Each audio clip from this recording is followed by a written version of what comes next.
தமிழ்நாட்டில் வாக்காளர் பட்டியல் சிறப்பு தீவிர திருத்த பணிகள் வரும் 4ஆம் தேதி முதல் தொடங்கப்படும் என்று தேர்தல் ஆணையம் அறிவித்துள்ளது. இதற்கு திமுக மற்றும் கூட்டணி கட்சிகள் எதிர்ப்பு தெரிவித்து வருகின்றன.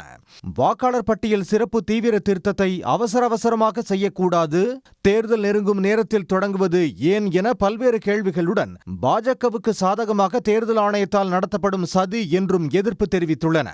இந்நிலையில் அடுத்த கட்ட நடவடிக்கைகள் குறித்து ஆலோசிக்க முதலமைச்சர் மு.க.ஸ்டாலின் தலைமையில் இன்று அனைத்து கட்சி கூட்டம் நடைபெற உள்ளது.